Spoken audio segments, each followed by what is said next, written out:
Bueno, buenos días. Os damos la bienvenida a esta sesión en la que vamos a hacer un breve repaso sobre algunos de los servicios que ofrecemos desde la biblioteca con respecto al acceso abierto y vamos a intentar vincularlo un poco con un tema bastante desconocido y que suele provocar bastante inquietud, que es la cesión de los derechos, ¿no? Cuando publicamos o hacemos, queremos tener algún acceso abierto, ¿qué implicación tiene eso en los derechos, de autoría en general, con respecto a esos servicios de los que vamos a hablar?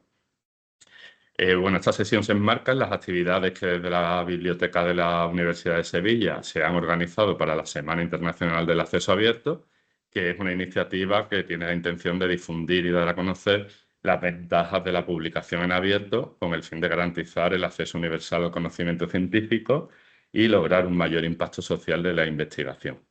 Este año, la Semana Internacional del Acceso Abierto nos invita a hacernos una pregunta clave: ¿quién posee nuestro conocimiento? En un contexto donde la investigación se financia con fondos públicos, esta pregunta nos interpela directamente como comunidad académica. ¿El conocimiento pertenece a quien lo crea, a quien lo financia o a quien lo publica?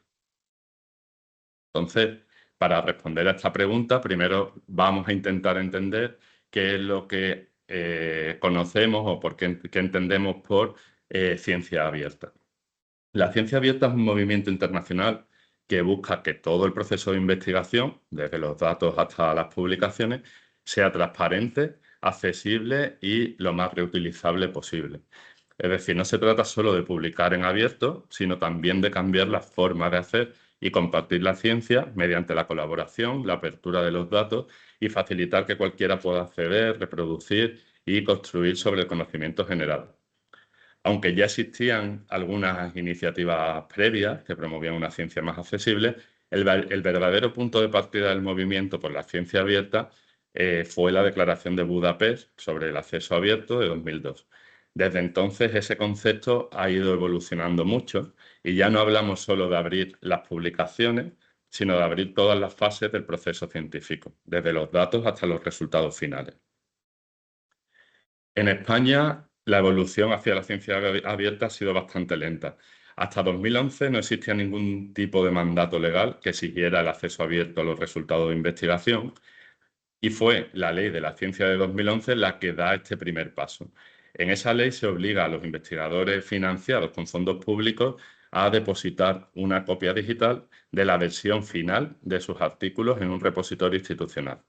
Este mandato fue el origen de que, surgieran muchos repositorios institucionales en las universidades, que muchas universidades y centros de investigación lanzaran sus políticas institucionales de acceso abierto, y aunque el cumplimiento fue tímido, no fue tan amplio como debería haber sido una vez que teníamos un mandato ya legal.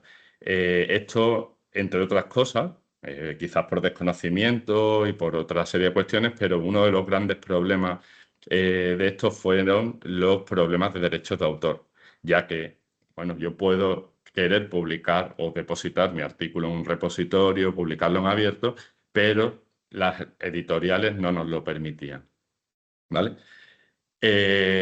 11 años después de la ley de la ciencia abierta, surge una segunda ley, una renovación de esa ley, la Ley de la Ciencia de 2022, que da un salto bastante importante ya desde el acceso abierto hasta la ciencia abierta.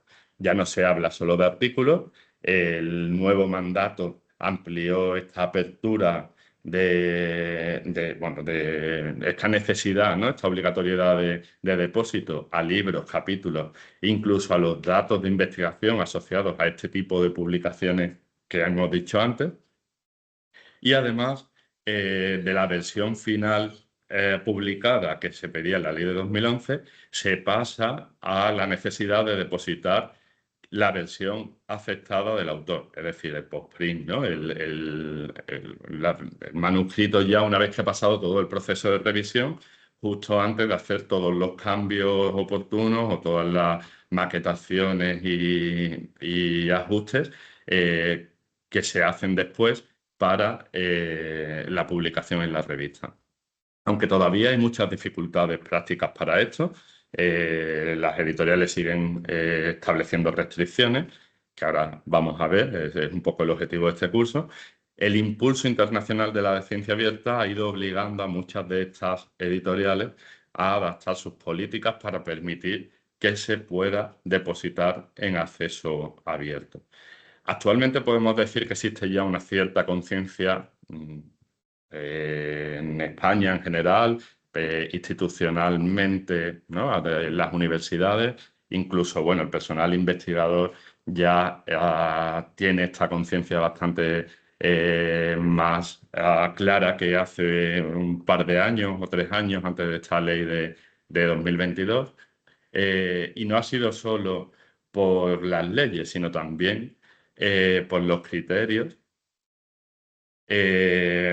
de evaluación que la ANEC ha establecido desde 2023 en adelante, con la sorpresa que supuso el cambio de criterios de los sesenios de 2023, aunque ya se venía un poco conociendo que se iba a dar ese paso. Y bueno, las políticas universitarias que han ido también incorporando estos mandatos, ¿no? Sin embargo, todavía tenemos retos.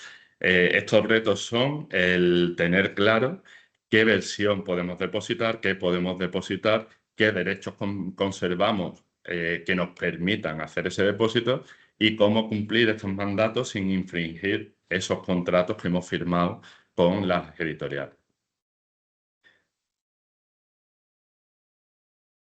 Bueno, la Declaración de Budapest, hemos hablado antes, imaginaba un mundo en el que los resultados científicos estuvieran libremente disponibles para todos, sin barreras económicas ni legales. La única limitación que imponía o que, digamos, debía de estar presente era la del respeto a la autoría y la integridad de la obra. Básicamente los derechos morales del personal investigador que generaba esa obra. Pero esta idea choca con la realidad del mercado editorial. Las grandes editoriales científicas, que son las que controlan además gran parte de la difusión del conocimiento, y que son las que tienen la última palabra a la hora de qué es lo que se publica, suelen establecer una serie de contratos o una serie, vamos a ver ahora, relacionados con el copyright que suelen ser bastante restrictivos. El resultado es un entorno legal muy complejo que muchas veces desorienta al personal investigador. Para entender un poco cómo proteger nuestra producción científica y cumplir con estos mandatos, vamos a empezar por lo más básico, que son los derechos de autor. En España, la Ley de Propiedad Intelectual distingue dos grandes tipos de derechos: los derechos morales, que son personales, intransferibles y no podemos renunciar a ellos bajo ningún concepto, ¿vale? Y en estos derechos morales se incluyen el derecho al reconocimiento, es decir, siempre se tiene que atribuir la autoría, y el derecho a la integridad de la obra, que impide modificaciones no consentidas de esa obra. Con respecto a los derechos patrimoniales, bueno, pues son los que permiten obtener un rendimiento económico por esa obra que hemos creado. Estos sí se pueden ceder y se pueden transferir a terceros, y que son los que normalmente transferimos a una editorial cuando queremos publicar en una revista o un libro o cualquier otro resultado de investigación publicable. Junto a este concepto de derechos de autor, nos encontramos muchas veces, sobre todo cuando hablamos de editoriales científicas, académicas extranjeras, con el término copyright, ¿vale? El término copyright, para lo que respecta a nosotros, es un término, bueno, de la tradición jurídica anglosajona, que no es exactamente igual que la española, y que está muy asociado este término a los derechos patrimoniales, más que a los morales, ¿vale? De todas formas, la tradición jurídica anglosajona con los derechos patrimoniales, o sea, perdón, con los derechos morales, es bastante más lasa que la española. Es decir, nosotros no podemos renunciar, porque la ley nos lo impide, a la autoría de una obra Sin embargo, o sea, en el copyright sí se puede renunciar a esos derechos de autoría. ¿Vale? Entonces, en un modelo tradicional de publicación, es decir, en un modelo de acceso no abierto, la persona que publica un artículo normalmente transfiere con esa licencia de publicación con la editorial todos los derechos patrimoniales a la editorial. Entonces, la editorial puede explotar la obra como considere oportuno. Eh, por otro lado, los modelos de acceso abierto buscan invertir esta relación. El autor conservaría el copyright, es decir, los derechos patrimoniales, y decide bajo qué condiciones se puede utilizar su obra. Y esto normalmente lo hacemos con las licencias Creative Commons, que luego un poco más adelante vamos a ver. Pero ojo también con esto, porque retener el copyright no significa que tengamos una libertad total sobre esa obra. Cuando enviamos un artículo a una revista y este es aceptado, normalmente debemos firmar un acuerdo de licencia, un acuerdo de cesión de derechos, el acuerdo de publicación, lo llamamos de distintas formas, al final es un contrato en el que se especifica qué puede hacer la editorial con nuestra obra y bajo qué condiciones, y qué podemos hacer nosotros con la obra y bajo qué condiciones. Y aquí está el detalle importante. A menudo los derechos que cedemos son tan amplios que aunque formalmente sigamos siendo los autores con capacidad de decisión sobre la obra, gran parte de esa capacidad en realidad la asume la editorial, se la queda la editorial, ¿vale? En esta licencia de publicación se definen qué derechos se ceden, por ejemplo, la reproducción, la distribución, la comunicación pública, si hay derechos de traducción o de modificación de esa obra, ¿vale? También se indican las condiciones de esta cesión, es decir, por cuánto tiempo, en qué territorio y si es exclusiva o no exclusiva. Y esto es importante. Una licencia exclusiva significa que la editorial es la única que puede usar la obra. Es decir, si yo firmo una licencia exclusiva, le estoy diciendo a la editorial que es la única que puede utilizar esa obra con cualquier fin. El autor, aunque siga teniendo la titularidad moral, porque no se le puede quitar por la ley de propiedad intelectual, no puede reutilizar ni puede distribuir su propio trabajo sin el permiso expreso de esa editorial. ¿Vale? Esto es como cuando enviábamos un artículo a una revista y la revista nos enviaba un par de separatas de nuestro artículo para que nosotros pudiéramos verlo, ¿no? Estamos hablando de un modelo tradicional de suscripción en papel, ¿vale? Esto luego pasa a que la editorial te manda el PDF para que tú lo puedas enviar como copia privada a otras personas, pero no puedo compartirlo en un repositorio, no puedo subirlo a redes sociales porque la editorial tiene la licencia exclusiva sobre esa obra. ¿Vale? Entonces, en otras palabras, el autor queda excluido del ejercicio de esos derechos patrimoniales durante el tiempo de vigencia del contrato, que además suele ser bastante largo, ¿no? O incluso de por vida. Este es el modelo habitual, como os decía, con las revistas de suscripción. El autor publica gratis, pero la editorial comercializa el acceso, ¿vale? Y luego tenemos la licencia no exclusiva. Esta licencia no exclusiva permite que el autor siga usando su obra, que incluso la comparta con otros, pero la editorial obtiene el derecho de publicarla, normalmente por primera vez, es decir, como obra inédita, ¿vale? Pero no tiene ese derecho de publicación en exclusiva como tenía con las otras o sea, con la otra licencia. En este caso, el autor sí que puede depositar su obra en un repositorio institucional, se la puede ofrecer incluso a otros editores y difundirla bajo una licencia abierta, y es lo que normalmente se usa, o este tipo de licencias son las que normalmente se firman en las revistas de acceso abierto, porque esto garantiza la publicación de esa obra sin perder el control sobre la misma. En resumen, un poco la diferencia entre publicar en abierto o no está solo en si el artículo es gratuito, sino en qué tipo de licencia firmamos. Saber distinguir entre una cesión exclusiva y una no exclusiva es clave para conservar nuestros derechos. Ahora vamos a ver cómo las licencias Creative Commons nos permite expresar esos derechos de una forma claras y estandarizadas. Vale, las licencias Creative Commons nacen precisamente con el fin de ofrecer una alternativa sencilla y legal a este problema. Son un mecanismo jurídico compatible con la ley de propiedad intelectual que permite a los autores, cuando digo los autores, también podría decir el propietario de los derechos patrimoniales de la obra, de una forma clara a la tercera persona que acceda a esa obra. Con las licencias Creative Commons decimos qué usos permitimos de la obra, sin tener que estar haciendo al usuario que nos pida autorización cada vez que la quiera utilizar. ¿Vale? Las licencias Creative Commons ofrecen al público un permiso expreso para ciertos usos concretos de la obra. El derecho de leer, copiar, distribuir son básicos de estas obras. Luego hay otros como la modificación que se pueden restringir, ¿vale? O el uso comercial, ahora lo vamos a ver. De esta forma, si yo ya expreso con una licencia Creative Commons en mi obra qué derechos le estoy dando al usuario, ¿vale? El usuario no necesita pedirme permiso porque ya se lo he otorgado expresamente con esa licencia. Es una forma un poco de simplificar la reutilización y sobre todo de fomentar la difusión del conocimiento.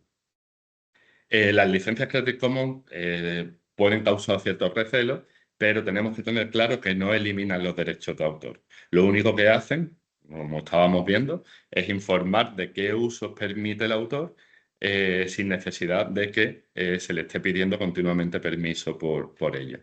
De esta forma, tú sigues siendo el titular de la obra, pero defines de antemano cómo otros pueden reutilizarla. Por eso esto es totalmente compatible con la legislación española y con los principios de la ciencia abierta.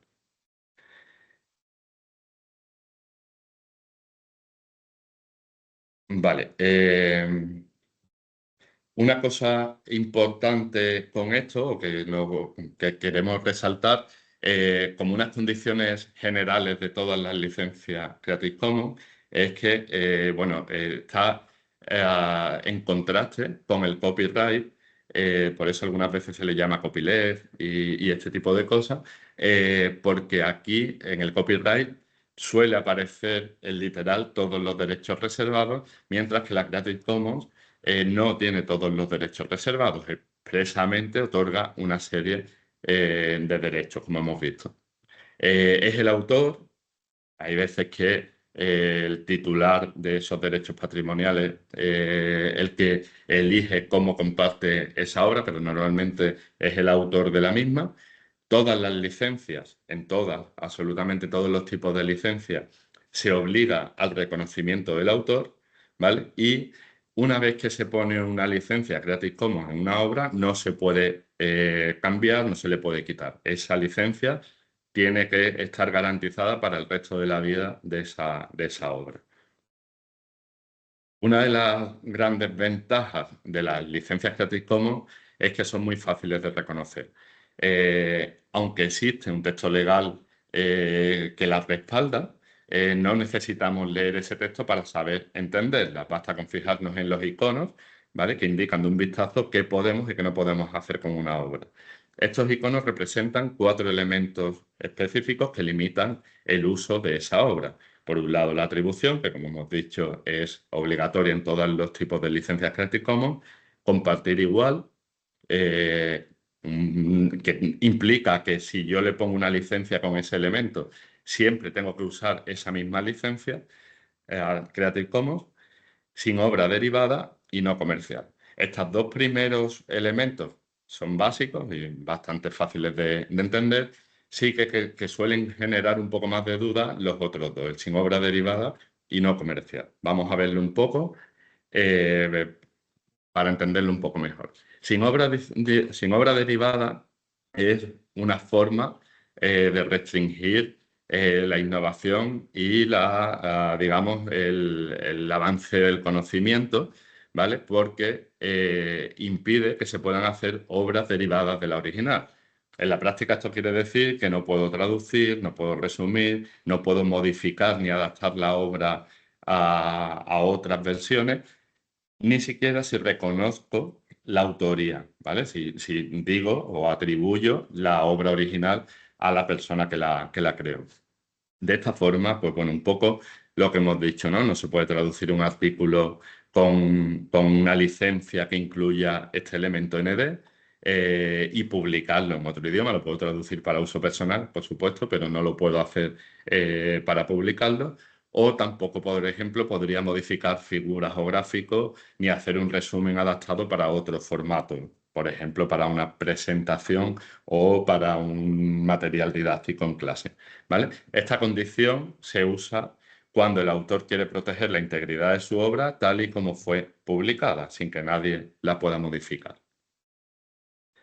El otro icono que decíamos, el no comercial, también es también es un elemento que suele generar bastantes dudas. Significa que la obra no puede ser utilizada libremente, o sea, que puede, perdón, que sí puede ser utilizada libremente, copiada, modificada y demás, pero no con fines comerciales. En otras palabras, yo puedo compartir o adaptar la obra, siempre que no incluya el ND de antes, ¿no? Pero todo lo que haga con esa obra me impide que obtenga un beneficio económico o comercial. ¿Vale? Con esto, por ejemplo, ¿qué implica? Pues, por ejemplo, no podría o sea, un libro que esté con una licencia Creative Commons sin una obra, sin una licencia NC, la podría vender. Lo podría republicar en otro formato y venderlo, por ejemplo, en Amazon, subirlo a Amazon, siempre con la atribución. En este caso no lo podría hacer y no podría cobrar por él. No lo podría incluir en una plataforma de pago o que incluya publicidad, porque esa plataforma tiene beneficios económicos asociados al pago o a la publicidad. Vamos a suponer, por ejemplo, que ResearchGate incluye publicidad dentro de la red social. Pues no podría subir una obra con una licencia NC. Tampoco podría usarlo en una conferencia si en esa conferencia en la que yo estoy, vamos, que yo voy a dar, tengo una retribución económica, ¿vale? Pero aquí siempre hay un matiz importante. El derecho de cita siempre prevalece sobre cualquier otra restricción, ¿vale? Bueno, pues una vez que tenemos un poco visto estos elementos, estos son los 6 tipos de licencia que se pueden, o sea, combinando esos elementos, estos son los 6 tipos de licencia, ¿vale? ¿Y qué es lo que no permite cada una de ellas? No me voy a parar mucho más aquí, creo que más o menos con los elementos queda claro, ¿vale? Lo que sí quería al llegar a un poco con este tema de las licencias Creative Commons es, bueno, si yo publico en acceso abierto y tengo el copyright y firmo una licencia no exclusiva, eso significa que yo puedo otorgar la licencia Creative Commons que yo quiera a cualquier artículo que publique en acceso abierto. Bueno, pues como hemos visto hasta ahora, que ya hemos hablado de varias cuestiones legales, esto tampoco es así de sencillo. ¿Vale? Normalmente cuando una editorial acepta un artículo, ¿vale? Si pagamos una APC, porque lo vamos a poner en acceso abierto, nos suele ofrecer elegir entre diferentes licencias Creative Commons, ¿vale? No siempre nos deja elegir entre esas 6 licencias Creative Commons, sino que nos dice, bueno, si tú te quedas con este artículo, puedes ponerle estas 3 licencias Creative Commons, ¿vale? ¿Por qué hacen esto las editoriales? Bueno, porque al final la editorial tiene también su forma y su juego económico con esto, ¿no?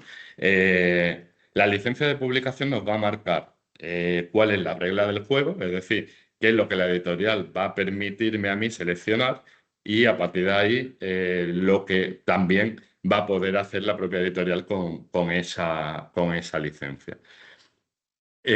Por un lado, nos obliga a aceptar una serie de condiciones, más allá de la licencia Creative Commons, ¿vale? Y la trampa aquí suele estar un poco en las licencias más restrictivas, ¿vale? Cuando a mí una licencia Creative Commons, o sea, cuando a mí una editorial me deja elegir una licencia Creative Commons muy abierta, lo que me está haciendo es, sé que tu financiador te obliga a ponerle una licencia de este tipo, por lo tanto te voy a dar la opción, ¿vale? Pero yo preferiría que le dieras una licencia no comercial, porque así yo puedo digamos, tener ciertos derechos sobre la obra final publicada, ¿vale? Incluso comerciales, aunque no lo podría usar, ¿vale? Si le ponemos una licencia no comercial, tampoco podría comerciar mucho con eso, pero sí que tiene ciertas cuestiones debajo de la manga, ¿no? Con las que se puede, digamos, de las que se puede beneficiar. Eh, Normalmente las editoriales saben que los autores, el personal investigador, no está muy contento con ceder derechos comerciales, ¿vale? Por lo tanto, es muy frecuente que te pongan licencias con restricciones comerciales, porque así el autor va a elegir esa antes que una licencia mucho más abierta que, bueno, digamos que dejaría o que permitiría muchas más cuestiones, daría mucho más derechos al usuario final, ¿vale? Entonces, teniendo en cuenta un poco este recelo, ¿vale? Se reservan esos ciertos derechos que están ya recogidos en la licencia que firman.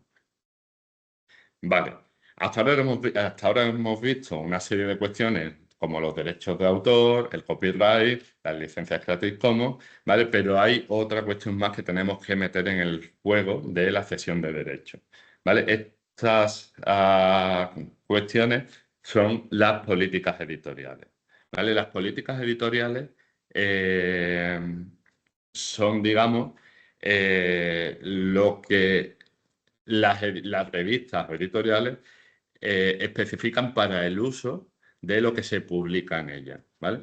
Determinan en buena parte, ¿no? De estas políticas editoriales, determinan qué versión de nuestro artículo podemos compartir, dónde podemos compartirlo y en qué momento, ¿vale? Conocer las políticas editoriales de una revista es fundamental siempre para cumplir con la ley de la ciencia o con los criterios de la ANECA, ¿vale? Ya que estas dos, la ley de la ciencia y los criterios de la ANECA, exigen el depósito en repositorios institucionales, ¿vale? Entonces, tenemos que saber si las políticas editoriales y de autoarchivo de las revistas nos permiten cumplir con ese mandato. El autoarchivo en sí mismo, ¿no? Como nombre, como término, es el acto de depositar un artículo en un repositorio, ¿vale? Esto lo podemos delegar en la biblioteca, como hacemos en la Universidad de Sevilla con el archivo delegado, o lo puede hacer el propio autor o la propia autora con el autoarchivo, es decir, subiendo sus propios documentos al repositorio. Las políticas de autoarchivo de las editoriales nos van a indicar si puede el autor depositar un artículo y cuándo lo puede hacer en un repositorio de acceso abierto, ¿vale? Algunas revistas permiten hacerlo inmediatamente con la versión aceptada post-print, otras imponen un embargo temporal, por ejemplo, de 6, 12, 24 meses, y otras no lo permiten en absoluto. Para saber esto, bueno, primero tenemos que tener muy claro que estamos firmando con la licencia. Luego lo podemos consultar también en la propia página de la revista, que suele incluir una sección de autoarchivo, de política editorial o de copyright, alguna página de este tipo, ¿vale? Y luego tenemos una serie de herramientas como Open Policy Finder, en la que se especifica, Open Policy Finder es la antigua Sherpa Romeo, donde se especifica la política de cada editorial. En definitiva, estas políticas son las que nos indican si podemos cumplir con esos mandatos que tenemos por la ley de la ciencia y por bueno, los criterios de ANECA, que al final lo que hacen es reforzar un poco la ley de la ciencia. Pero aquí empiezan también las dudas. Podemos subir la versión publicada, podemos subir el manuscrito aceptado, qué versión me permite o podría subir. Bueno, la licencia de publicación, como os decía antes, normalmente esto viene detallado. El pantallazo que tenéis ahí es de una licencia de publicación en la que te dice cuáles son las versiones que permite depositarse. Eh, Normalmente en esta licencia se especifica si el artículo puede ser depositado en un repositorio o en cualquier otro sistema, página web o cualquier otro sistema en el que se pueda compartir, si eso se puede hacer con cada una de estas versiones y en qué momento se puede hacer, si tiene ese periodo de embargo que hablábamos antes. Por eso también es muy importante conservar la copia de la licencia firmada con la editorial para acudir a ella en caso de, bueno, de dudas, ¿vale? O en caso de conflicto con la propia editorial cuando vayamos a publicarlo. También es muy importante que conservemos cada una de las versiones del artículo para que luego podamos cumplir con esos mandatos, ¿vale? Os recuerdo ahora así de entrada que el mandato de la Ley de la Ciencia actual es la publicación. Nosotros lo entendemos como una declaración de mínimos, ¿vale?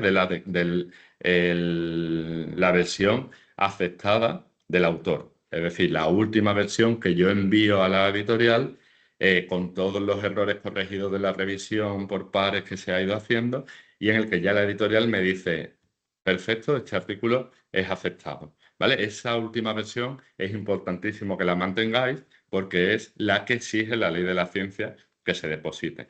Si la revista es en acceso abierto, normalmente la publicamos con copyright y licencia Creative Commons, no hay ningún problema para depositar la versión final publicada, ¿vale? Pero si no es de acceso abierto, un artículo de suscripción, podemos cumplir con el mandato de la ley de la ciencia, incluso aunque nos impongan un periodo de embargo, ¿vale? ANECA y FECID ya han declarado que el espíritu de la ley es que el artículo esté depositado en un repositorio institucional, temático o otro tipo de repositorio, aunque esté embargado durante una serie de meses o de años, ¿vale? Bueno, vamos ya al final de la sesión y ahora lo que vamos a ver es, tenemos claro, no está nada claro porque todo esto tiene muchas cuestiones que hay que ver en cada uno de los casos que tenéis que aprender a interpretar, pero bueno, ¿qué recursos ofrecemos desde la biblioteca o hay en la Universidad de Sevilla para poder cumplir con estos mandatos de la Ley de la Ciencia y de la ANECA, teniendo en cuenta todas estas cuestiones legales? Vale, bueno, vamos a empezar por la vía verde, que es, digamos, la ruta prioritaria y estratégica, tanto a nivel institucional como a nivel estatal, ¿vale? Esta vía cuenta con el respaldo institucional de la Universidad de Sevilla, de la Ley de la Ciencia, de la ANECA, ¿vale? Y es, con mucha diferencia, la opción más eficiente y viable económicamente para el personal investigador, ¿vale? La vía verde es el depósito, el autoarchivo, ¿no? Que hemos visto antes en los repositorios. ¿Qué es lo que pasa? Que el repositorio, por lo general, necesitamos saber las condiciones en las que la editorial nos permite depositar. Entonces, eso lo tenemos que estudiar siempre antes de autoarchivar o de pedir que nos autoarchiven un artículo en IDUS, ¿vale? IDUS es el corazón de esta estrategia de Open Access, ¿vale? El repositorio institucional de la universidad nació en 2015, por lo tanto ya tenemos 10 años a nuestras espaldas como herramienta para recoger, difundir y preservar la producción científica de la US y es el mecanismo oficial de la Universidad de Sevilla para cumplir con el actual mandato de la Ley de la Ciencia. Eh, ¿Cómo lo utilizamos? Bueno, pues nos permite depositar la versión aceptada de todos nuestros artículos que tenemos que asegurarnos siempre antes de una publicación que es posible depositar en nuestro repositorio. Es decir, antes de enviar un artículo a una revista, tenemos que asegurarnos sobre todo si no tenemos dinero para pagar un acceso abierto, ¿vale? Nos tenemos que asegurar de que esa revista me va a permitir luego depositar la versión aceptada de ese artículo en el repositorio, ¿vale? Eh, Tenéis que verificar siempre en la licencia de publicación cómo, o sea, si lo podéis hacer, ¿vale? Y esta sería, digamos, la garantía institucional para un acceso directo, o sea, perdón, para un acceso abierto sin un coste económico asociado. Vale. Bueno, los requisitos para el depósito en IDUS ya los veis en pantalla. Personal investigador vinculado a la Universidad de Sevilla en el momento en el que se realiza ese trabajo, que tiene que ser un producto de investigación o bien de divulgación científica que haya sido publicado con antelación en una revista, ¿vale? Solo quitando otros tipos de documentos, pero en este momento la política del repositorio es que los artículos, libros, capítulos de libros tienen que haber sido publicados de forma previa, ¿vale? Y en el caso, vamos, en el caso del archivo delegado y en el caso del autoarchivo, porque se revisan también los trabajos que se suben por parte del personal bibliotecario, solo se puede cargar la versión permitida por la política del editor. En esto estamos pendientes normalmente desde la biblioteca de que no se incumpla este requisito. Aún así, esto forma parte de la responsabilidad del propio personal investigador cuando nos envía un artículo para que se deposite en el repositorio. Tiene que saber en qué condiciones se puede hacer. Bueno, y luego tenemos la vía dorada, ¿vale? La vía dorada implica la publicación directamente en una revista de acceso abierto o bien en revistas híbridas, que son esas revistas que publican al mismo tiempo artículos en suscripción y artículos en acceso abierto. El principal desafío de esta vía es el pago de las tasas de publicación, lo que conocemos como APC, que lo hacen bastante menos accesible para el personal investigador si no tiene una financiación específica, o bien proyectos, o, bueno, conozco el caso de personal investigador que se lo paga de su propio bolsillo a veces porque no consigue la financiación, pero esto es lo menos deseable en este momento. Por eso aquí también la Universidad de Sevilla también está intentando trabajar con otras opciones que se juntan también con bueno, el acceso a través de la CRUE con los acuerdos transformativos firmados tanto por la propia universidad como por la universidad a través de otros consorcios como el Consorcio de Bibliotecas Universitarias de Andalucía, el CEBUA, o bien de Review y la Conferencia de Rectores de Universidades de España. ¿Vale? Actualmente contamos con 11 acuerdos transformativos con grandes editoriales, editoriales académicas, que cubren la publicación en acceso abierto en más de 7.000 revistas. ¿Vale? Estos acuerdos existen desde 2021, ¿vale? Y han permitido la financiación hasta ahora de más de 2.300 artículos y ha supuesto un ahorro de más de 7 millones en estos años. ¿Vale? Solo en APCs para nuestro personal investigador. Las editoriales con las que tenemos acuerdos en este momento son el Sevier, que este año hubo ahí un momento en el que no se sabía si se iba a renovar o no. Finalmente se renovó y con unas condiciones más favorables para el personal investigador de la Universidad de Sevilla, porque antes no restringían el número de licencias disponibles y este año se ha puesto sin límites.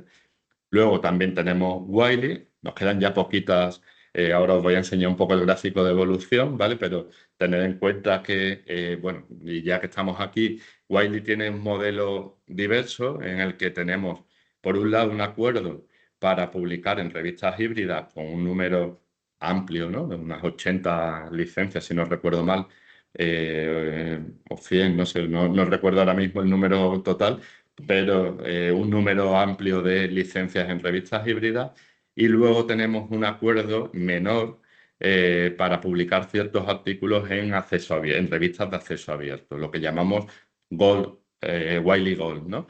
Wiley Gold solo nos deja publicar 5 artículos al año, por lo tanto son poquísimos. En este momento tenemos ya aprobados 3 y tenemos 14 en lista de espera que probablemente de esos, no, probablemente no, con toda seguridad de esos 14 artículos solo vamos a poder aprobar 2 y serán los que primero se acepten, ¿vale? Entonces, es un problema, me gustaría lanzar desde aquí el mensaje de no contéis nunca con la financiación por parte de la universidad en revistas Golden Wiley, porque tenemos tan pocas licencias que no podemos abarcar la cantidad de artículos que se envían.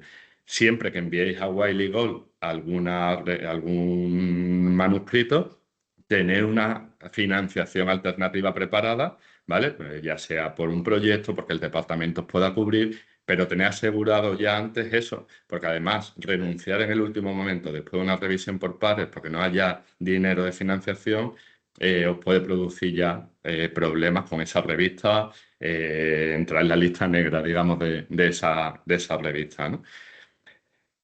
Tenemos otro acuerdo con Springer. Este año teníamos 122 licencias que ya se nos han agotado, ¿vale? Por lo tanto, tener también en cuenta eso, que de aquí hasta enero no se va a poder financiar más artículos en revistas de Springer.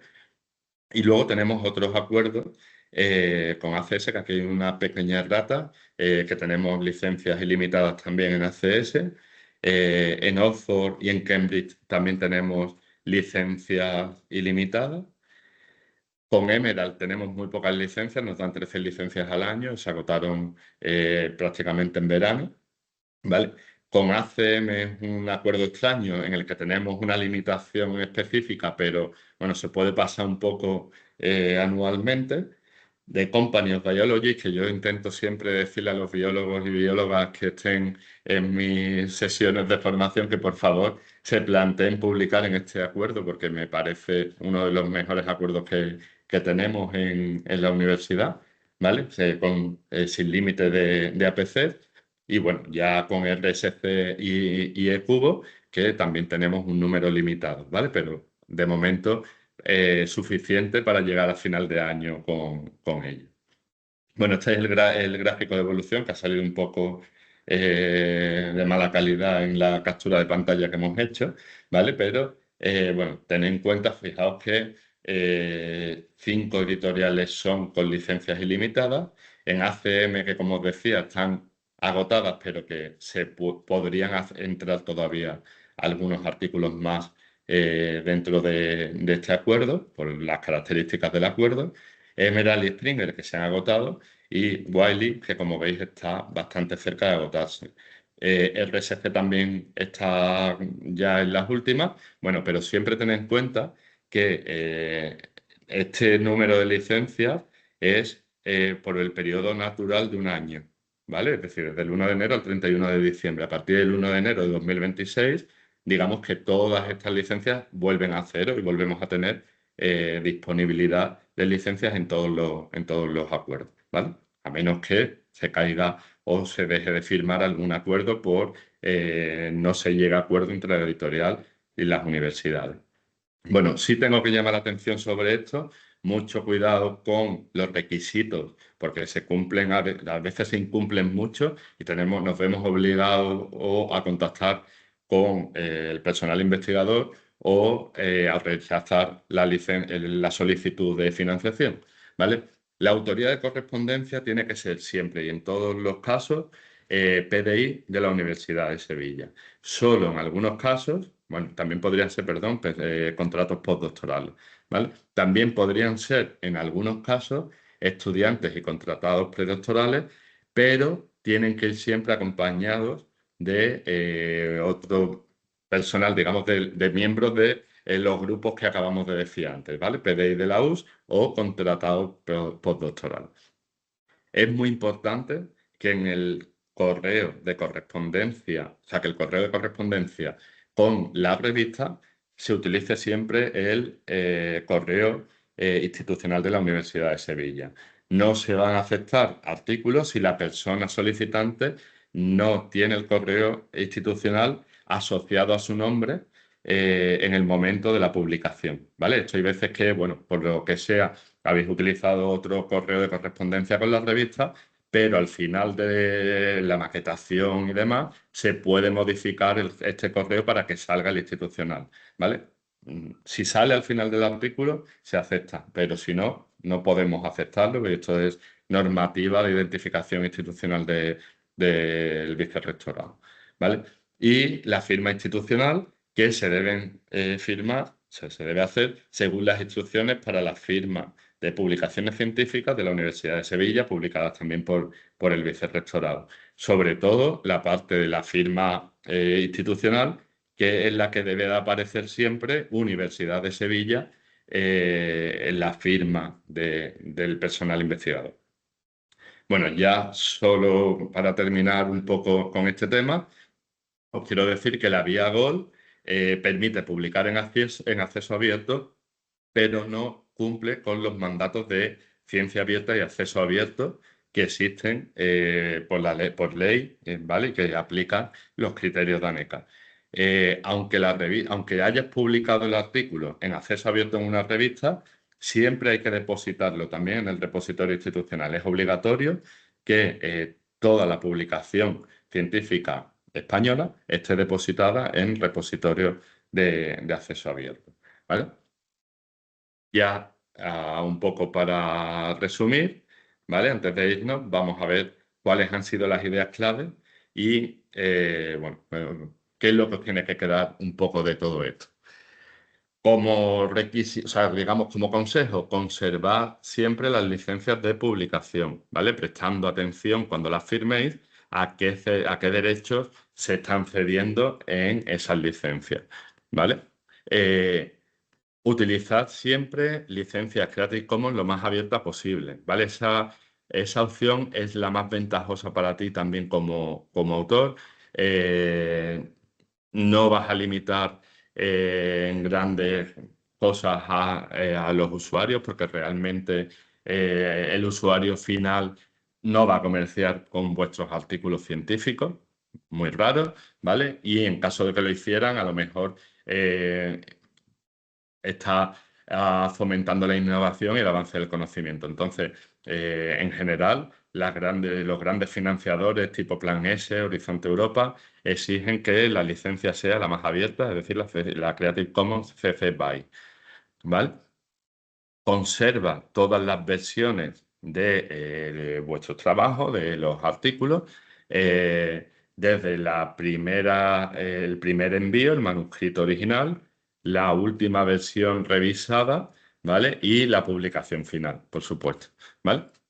Comprobad siempre las políticas de autoarchivo antes y después del envío. No pasa. Normalmente hacedlo antes para saber que vais a poder luego cumplir, que no vais a tener ningún conflicto con esa editorial, ¿vale? Y si te hace falta, puedes utilizar, bueno, aquí hemos dejado Sherpa Romeo, que ahora se llama Open Policy Finder, y Dulcinea, ¿vale? Que son los dos grandes sistemas en los que podemos mirar este tipo de permisos o de licencias.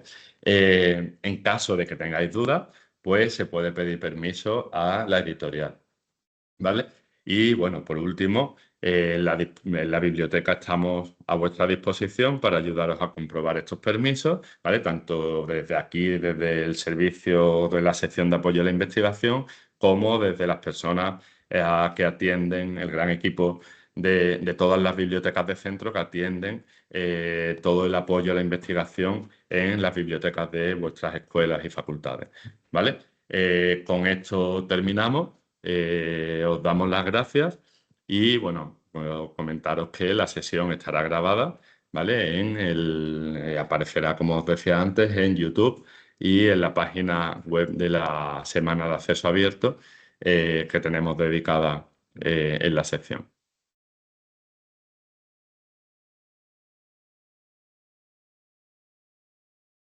Ahora ya, si queréis hacer preguntas